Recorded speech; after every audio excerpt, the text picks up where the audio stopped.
Jeezums, okay.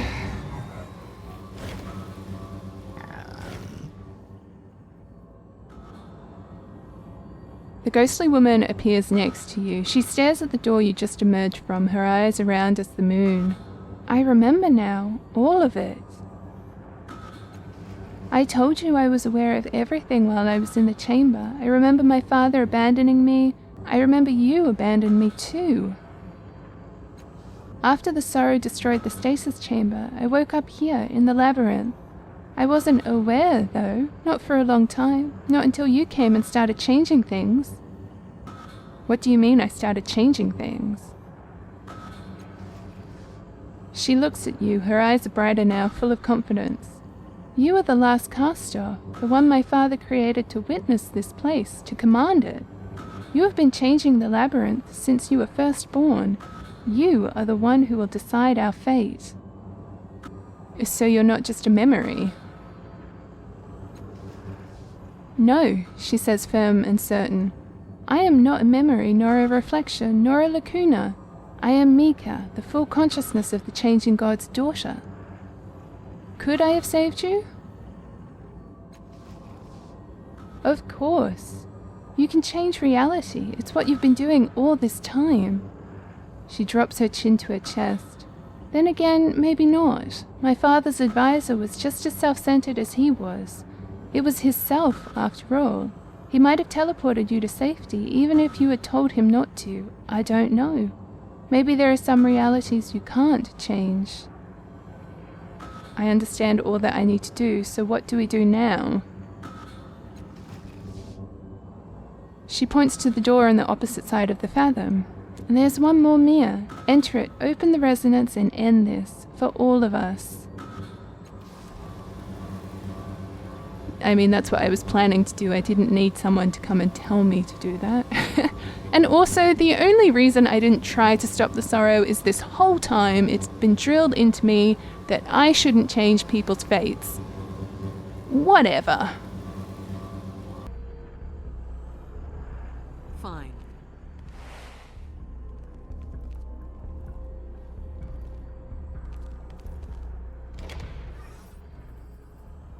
The light around the door frame dims and flares like a roaring fire in a high wind. As you approach, the bars of the door shudder and bend. It wants to let you in.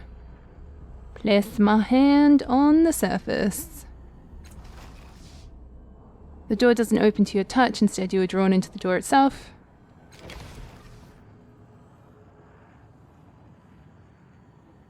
A world revolves far below you, a sunset in scarlet flaring on the horizon. To the east, deep indigo shadows fall, painting the planet with darkness. The faintest shimmer of a force screen distorts your vision, and the exhalation of the station pushes warm, moist air across your skin. With a shock, you realize that the view before you is almost identical to the world you saw as you fell to the earth, just slightly higher. You hold an intricately filigreed metal staff, its carvings slither under your fingers as if it were alive. You're in a great hall that is more like an organic space than a constructed room. Machinery literally sprouts from the floors and walls, with no sign of where the synthetic metal gives way to the substrata from which it has grown. Though humid, the hall feels clean and fresh, healthy and vibrant, full of promise. A holographic map of the moon hovers at the back wall, near a small glowing pod. A voice speaks as if from the air itself. Are you certain this procedure will give you final control over the cast-offs? If you're mistaken, the chamber may fail, or worse, detonate with you inside. The voice is familiar, but you can't quite put your finger on its identity. What are you talking about? You had me run the calculations, remember? I told you that there was a slight chance it might explode with you inside, though the chances were vanishingly slim and... Come on, it was only the other day. I realize you've a lot on your mind right now, but we need to focus. We've been trying to get this right for years, centuries. The resonance chamber is already in Sagus. We just need to make sure this body will work as a catalyst. If something happens down there, I'll signal you to move to the next vessel. And if you don't get out in time, well, you've got me. Let's hear it for redundancy. For now, just settle into the pod and we'll make sure this body will work for us. You've pinpointed the source of the voice. It's coming from the staff in your hands. You peer at it more closely and you see a glowing, ghostly image, the holographic advisor from the other mirror. No, this advisor looks different, augmented. It has the ghostly blue-limbed, smoky appearance of the Spectre. It is the Spectre. Try to remember how the staff works. I'm ready to learn something new. You study the staff and it feels like coming home. It is a familiar friend, a comforting ally. It is the cornerstone to this room, a key to every lock. You know that it copies your mind weakly, serving as a failsafe and a familiar, a consciousness that is your natural ally. When it speaks with the Spectre's voice, and when it must manifest, it can create a ghostly image of the changing god's original body. Holding it, you feel safe, in control. Remind me how the process works. We're going to run the final assessment on this body, complete scans to review, title adjustment if necessary. We'll verify that all the parameters are within tolerance, settle into the pod, and I'll take care of the rest. See, I wonder now if I put up a bit of a fight. Like, I don't want any part of this, I've been trying to stop this from happening. If that'll actually do anything. Oh, for goodness! An invisible force suddenly whisks you into the pod against your will. The staff in your hand vibrates slightly and you feel yourself bathed in energies. Remain calm. This is all well within normal parameters. A minor explosion that follows, however, surely is not. Suddenly, klaxons blare. The nearby platelets vibrate furiously and the deactivated construct's arm begins to spark and flare. Get out! The sorrow is going to destroy you. Your nemesis manifests in the Great Hall. Its form is tenuous, wispy as it congeals. It gains solidarity in fits and starts. The moon's internal defenses are slowing it, but they will not be enough to keep it out. As you watch, the sorrow shrugs itself past another line of defenses, jerking itself toward a more terrible reality. Its focus snaps toward you. It coils and writhes, desperate to wipe you from existence. Get to another body. We can always make a new catalyst. Go! Study the map to find the way to the escape pods. It's a multi-level projection. Its orientation and layout are prepared in a way that is naturally pleasing to your eye, and you trace the route to a nearby escape cocoon without difficulty. You'll have to remember the layout of the halls, but the map is clear enough that you think you can remember the route. Do we have anything that can stop the sorrow? The Spectre's laugh is a half-sob. Stop? No. Slow? Maybe. Look around. I'll try to keep it occupied through the station's defenses as best I can. Alright, I guess we might as well try to, I don't know, do things. So pull off one of the vibrating platelets for whatever reason. All of my speed.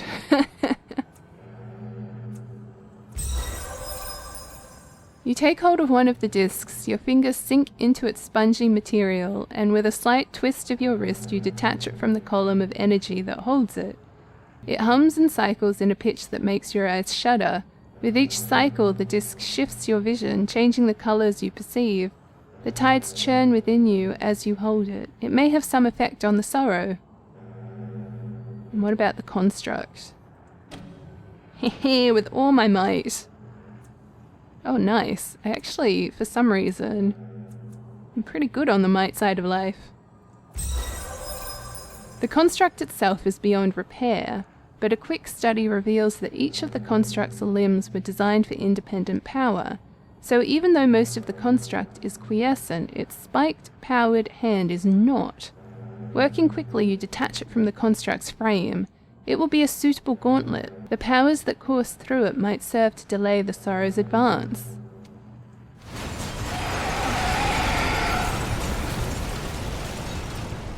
You feel the moon shudder, then you feel it tear. The alarms in the great hall have begun to strobe. The lights flicker. The moon's moist air suddenly shrieks past you. The sorrow has breached the walls. The hallway branches, with countless offshoots piercing the winding passages of the moon. You know that your escape lies down one of these routes. Your study of the map puts you in good stead here. You count down the passages, and every landmark that you expect arrives when you expect it. As you race through the halls, you see a small slot in the wall. It holds a firm green gel that you know contains some kind of memory. Yeah, try to figure it out, I guess. Why not? I'm ready to learn something new. You press your forehead to the gel. It soaks into your skin, leaving behind a dry viridian paste. You are constructing the staff you hold. The spectre speaks over your shoulder. This is strange, isn't it?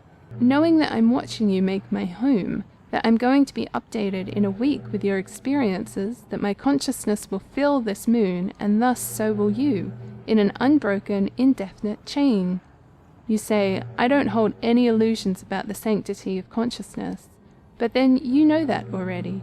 He laughs aloud. This conversation is turning us into a sopalist. You smile. We've been called worse. The memory fades. You pound into the bay, the doors shutting behind you. Your breath comes hot in your chest. You double over to catch your breath. Several cocoons are arrayed along the outer web. You'll need to activate one, and it will spin its webbing around you. The smart membrane is tough, heat-resistant, and it will transfer the entirety of the kinetic force away from you at the moment of impact. You see an injection of some sort, but it's across the bay. You might not have time to reach it. The sorrow tears apart the wall in a fury of light and tidal energy. The flickering energies inside the hood betray no emotion except hunger. It is inexorable. The most you can hope to do is slow it down. Yeah, I guess use the platelet. You hurl the platelet across the bay. The instant it leaves your fingers, it begins to change its shape. It becomes a cloth, a shroud, and it curls over the sorrow, enveloping your enemy. It molds itself across the creature like a giant scab, fixing the sorrow in place. For a moment you dare hope that you have arrested its motion, but the scabrous fabric cracks, peels, and falls to the floor in a pile of organic flakes. You only have one defense left. You hardly trust it will be enough to get you to the cocoon and off this doomed moon. Better to run straight for the only hope of escape. Yeah, sure, why not?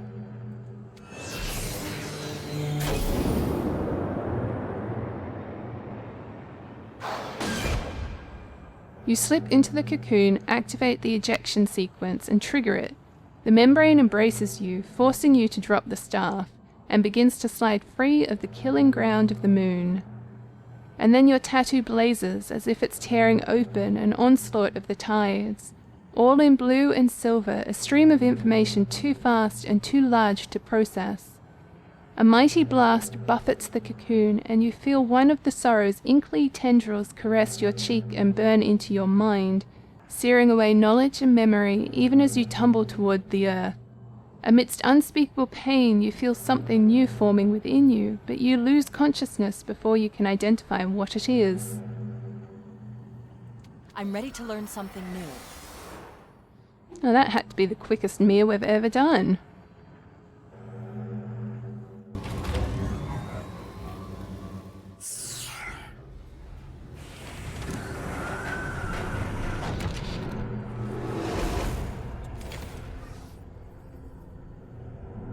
I'd hoped you would open that for me, and here we are, the spectre says, and his voice is not tied to his body. It pours from the walls around you, from the shifting floors beneath your feet. It's time for some hard truths, child. Before he can finish, the air twists in the room, an explosion of light, and a scarred figure steps out of it.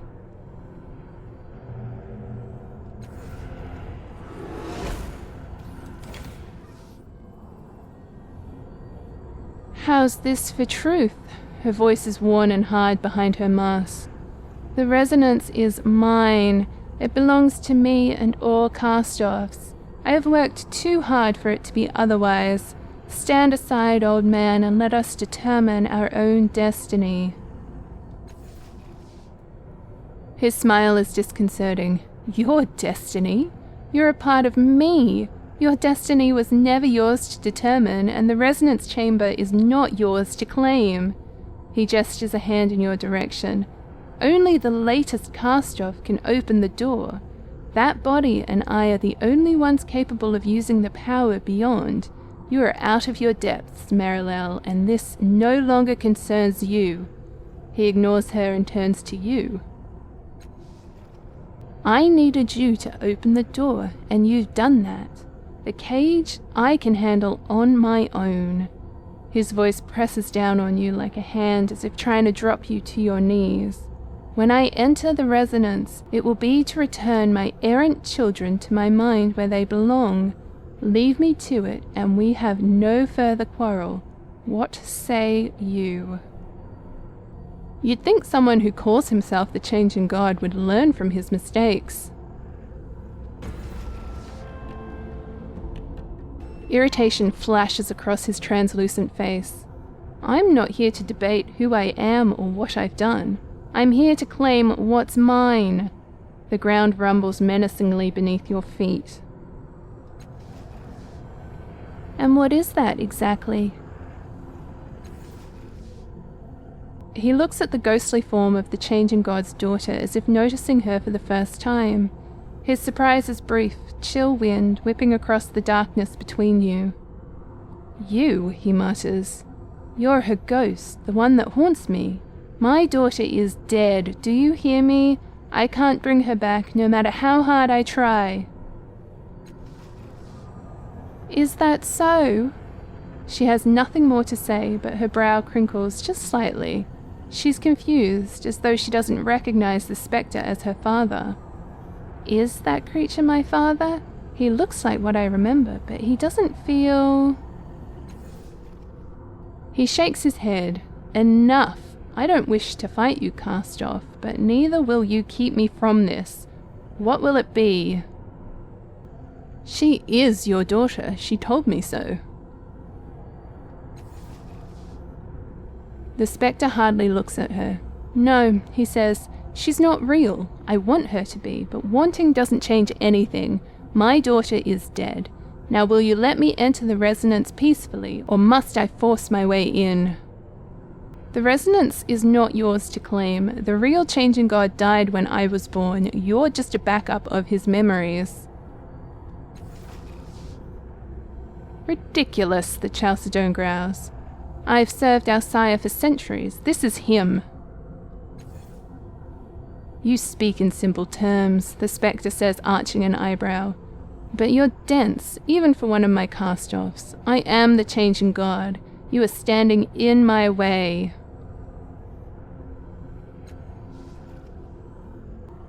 "I remember speaking to you on the moon. You're not the Changing God. You're an assistant, an update." He answers slowly. "I said the conversation was turning us into sopalists. And we said we've been called worse." His voice sharpens. "But we also said that we hold no illusions about the sanctity of consciousness. That remains true." He growls under his breath. "You need me in ways the Changing God wouldn't. You could not activate the resonance chamber without me, nor even open this door." "You oversimplify. The accident made me a prisoner here, and now, a short time later, I have control here in the very root of your mind." But there is something new in his eyes now. Fear. "This is the Changing God's daughter, yet she doesn't recognize you." He flinches and turns to face her. She meets his eyes, blinking once, and shakes her head. "You're not her," he says. Then with more force he repeats himself. "You're not her. Of course you don't know me." He turns his head from her entirely, staring into the dark. I mean, apparently we can say all of these options, so let's just go for it. Consciousness needs to be continuous. You're a copy of what the changing God was. I know who I am, the spectre snaps, but he looks troubled by your argument. This is foolish. Enough of this, he mutters, but there is no anger in his voice anymore. No fire, only a great weariness. His gaze moves from you to the others in the room. You're right. At first, I convinced myself I wasn't whole anymore, that something had broken in me or been left behind. He stares at his hand, or through it. But it makes sense. I'm not him. I'm close as anyone, but the changing God is dead. I'll remember that. He lets his hand fall. Bit by bit, he begins fading away. Is it true, then? Has our sire been gone all this time? He studies you for a moment. It would seem that you and I no longer have a quarrel. You did it. He's gone. She barks a snort laugh. You've accomplished something I could never achieve. I suppose I owe you my gratitude. Yeah? We did it? Are we going through the door? I don't understand. Let's go. Yeah, let's end this. I'm assuming we probably should have talked to everyone, really. Pulsing waves of heat roll down the stairs, and you hear a low, continuous whirring that's somewhere between a sigh and a melody. The door is singing, as though welcoming you back. Even in this low light, the wheel at the bottom of the door fairly glows. You feel your palms tingle at the sight of it. Something clicks in your mind, and the door answers. Hidden gears spin behind the cage. The door is opening for you, and you alone.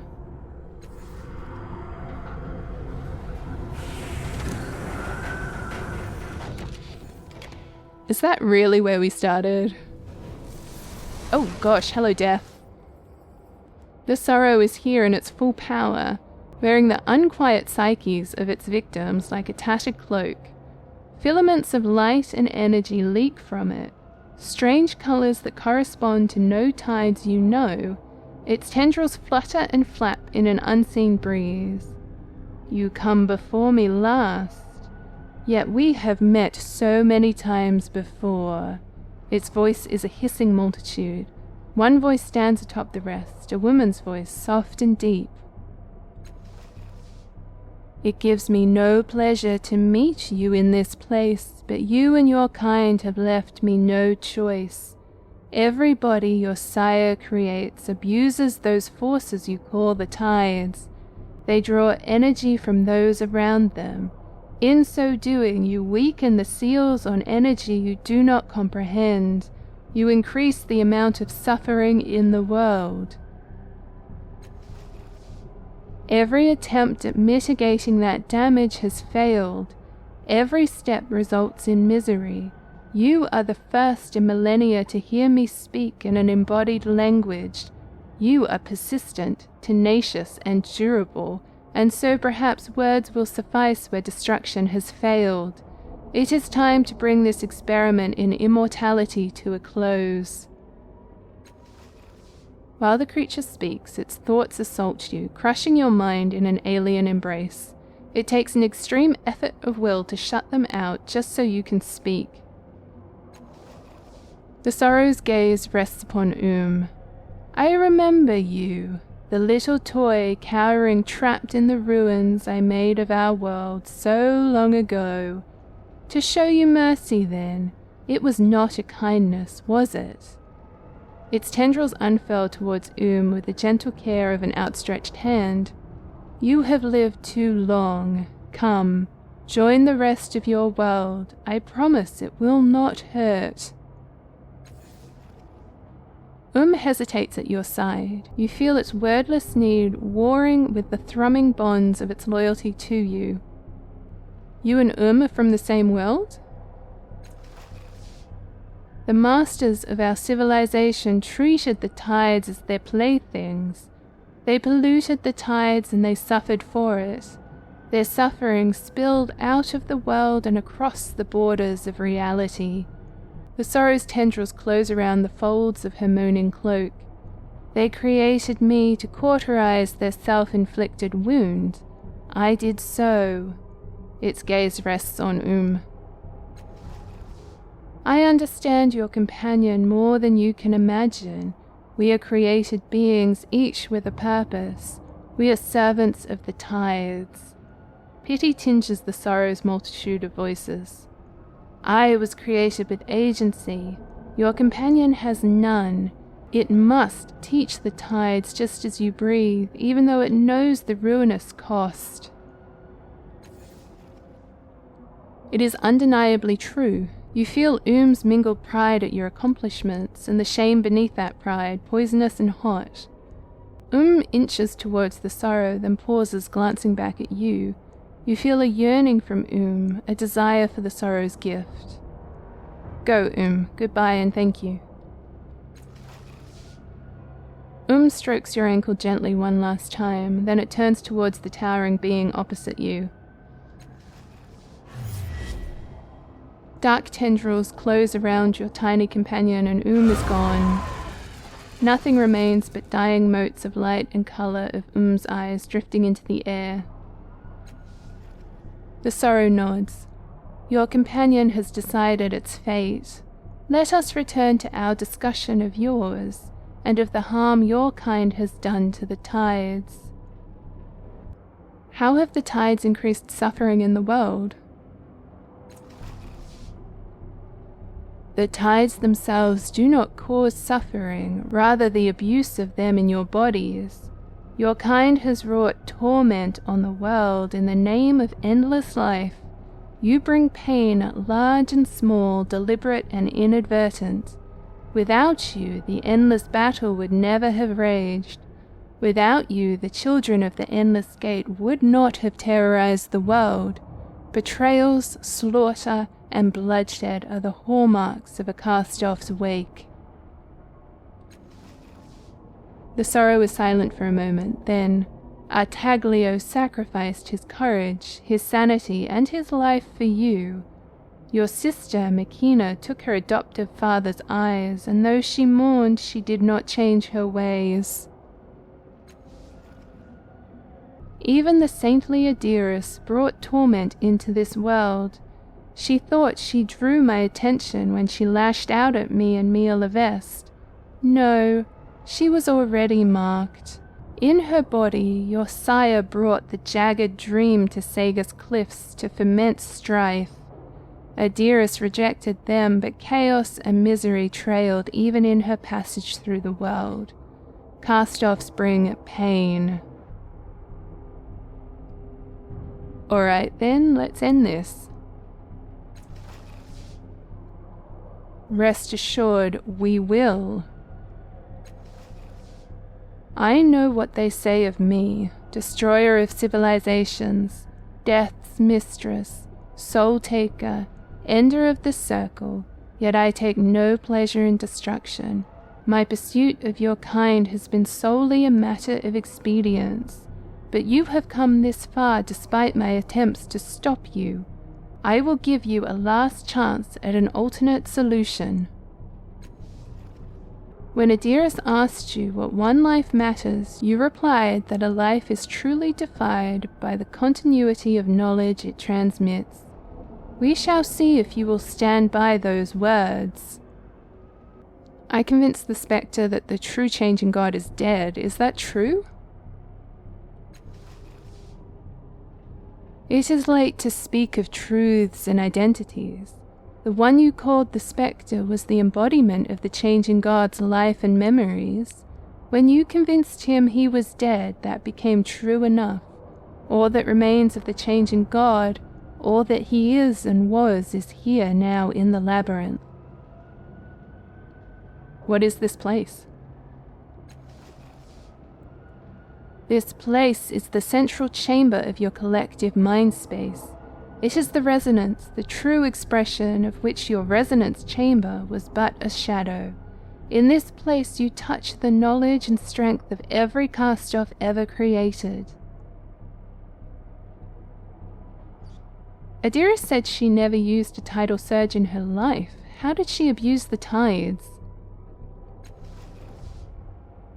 The surges are one manifestation of that suffering, but your kind draw and distort the energy of the tides at a level you cannot understand.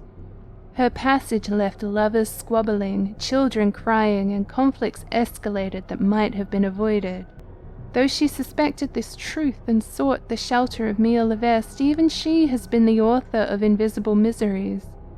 Every one of you is the same. So what happens now? It is up to you.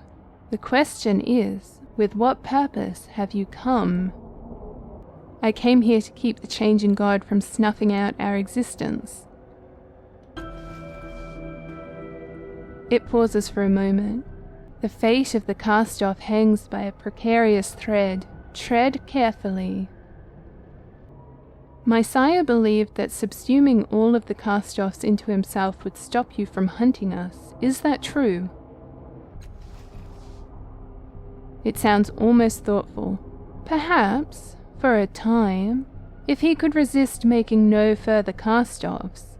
But I have trailed him across the centuries, and I know that he could not resist. The lure of new experience is too strong for him to resist. He would have awakened me again and again. The first said that severing the connection between us would stop you from hunting us. Is that true? The connection of which she speaks is the labyrinth itself. You would no longer draw your power from this place, and my pursuit of you would cease.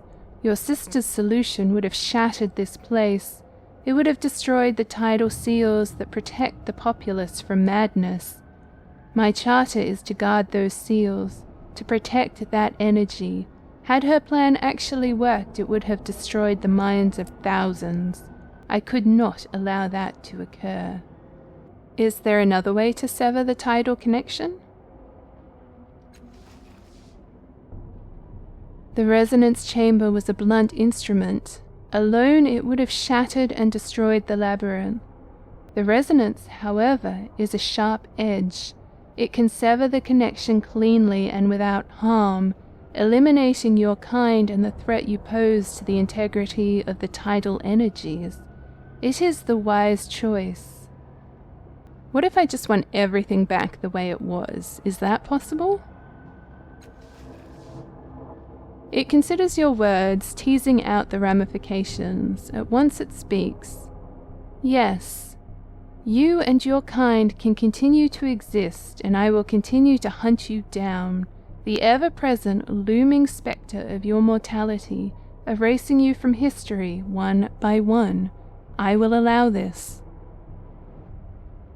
It seems like you'll allow any choice I make. What will you oppose? It hesitates as if not sure it should impart this information. The resonance has the power to combine and sever, and to remove the protections over the tides entirely. Doing so will unfetter a truly dangerous force, imperiling the land and the psychic landscape for millennia. I cannot permit this choice and will resist it with all my strength. I mean, I don't want to destroy it, so remove the protections like you? I am a part of those protections, but not the only part. The released tidal force would flow across this territory, devastating the mental landscape. Yep, we've talked about this already. How do I choose? I have entwined myself through every piece of this place. It is mine. Tell me your choice, and I will make it reality, if I approve. Right, very well. I'm ready to make my choice. I vaguely remember what any of these things represent, so... Ew. Let's see how well I do. It ripples in the mental breeze that flows from your confidence. I await your decision. Alright, I'm tossing up between 2 and 3. We cast-offs are a Cancer. I will sever the tidal connection to excise our influence on the world.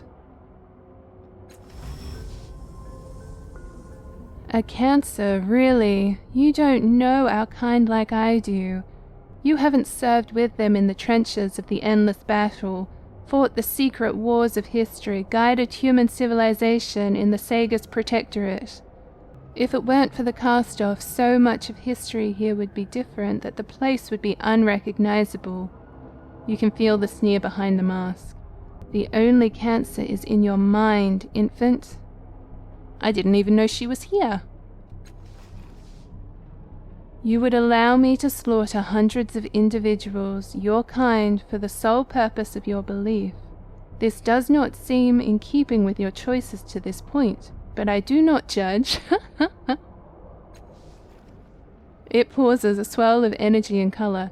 I must know. This solution is my ideal, for it will end the chance that another cast-off will reawaken me. But most mortals will go to almost any lengths to preserve their lives. Why do you differ? We're always at each other's throats. Worse, we use mortals like ciphers, leaving them in the dust when we're done. Better that we excise the harm. She breathes out slowly. Our creator and the first, Melmoth and, well, everyone. Me and everyone again. The only one of us who's any good is Adiris, and she's already dead. Fine then, you're right. We are a Cancer. Then we will proceed. Do you really think I'm going to stand by and let you make that decision? After all I've done for our kind, let me remind you that I am the first. You are the last. I should think that gives me precedence. I have fought against this creature for years, and I won't let the sorrow erase us now. You're responsible for the destruction of Mila Vest. You claim justification in the greater good, just as I am now, only I'm including humanity. The first stares hard at you, her eyes burning behind her mask. You don't know how hard I've worked for our survival. You don't know the sacrifices I've made. You don't know what it has cost. She laughs softly and shrugs. But I'm deluding myself. The endless battle, murder, betrayal, all in the name of advancing our cause without considering the greater costs. The sorrow is here and everything I've worked for has failed. A sigh escapes her. I hope at least that the sorrow will remember us as worthy prey. The sorrow's energies swirl about it, its tattered cloak flapping in a non-existent breeze, but it says nothing.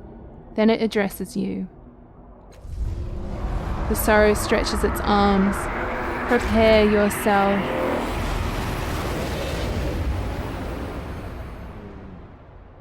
The lights that dance through its form coalesce.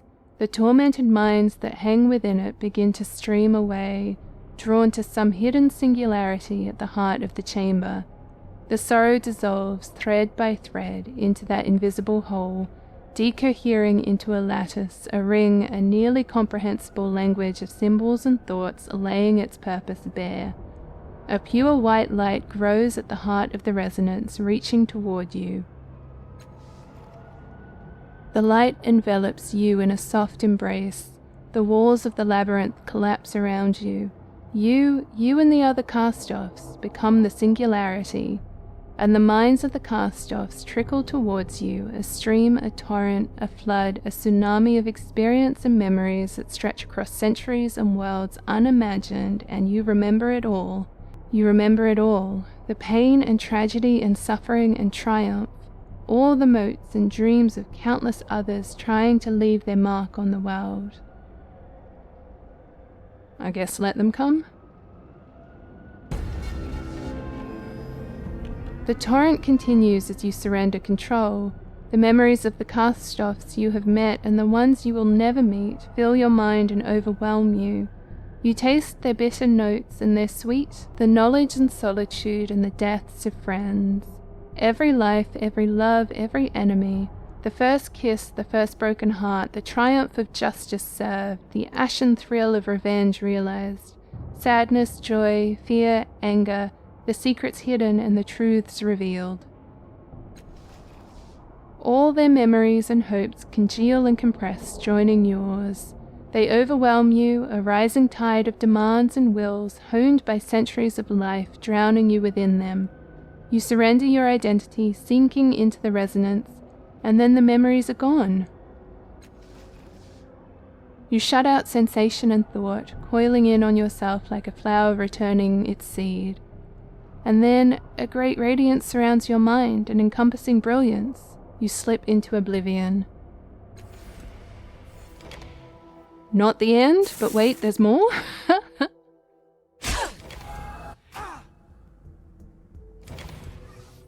What the actual mess? Detritus and ruin litter the courtyard of the Memavira's fortress.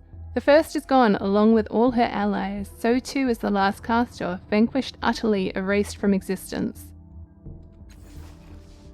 I knew he was determined to change the legacy of his kind, but to kill them all, a harsh judgment. He dusts off his jacket, blows on his hands, and glances to the door of the fortress. He pauses for a moment, scratches his head. I suppose we go our separate ways. I don't care for this ending at all. I don't feel like we've triumphed in any way I can comprehend. Say nothing of our stalwart friend. Unless there was a deeper sacrifice and strength there that... Oh, look! The very door we came in! And you know what they say about doors and beginnings, you know? Wordless, everyone goes their separate ways, moving through the blackened, bloody rubble. There is nothing more to be said after all. And then the ruined fortress is silent and utterly empty. Now the end?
Right, so I guess we're not done. Sorry, I didn't read any of that. I started reading them, but then they would like change automatically, and I would be almost finished them, but not quite.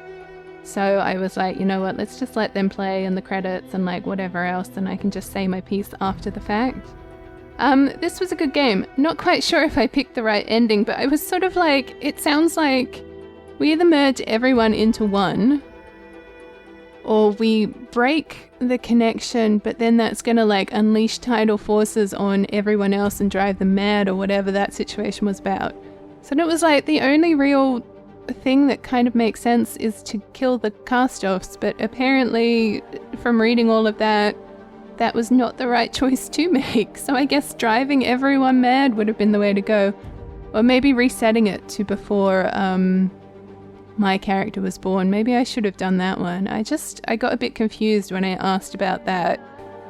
And Death was like, nah bruh, that's not happening. So I don't know.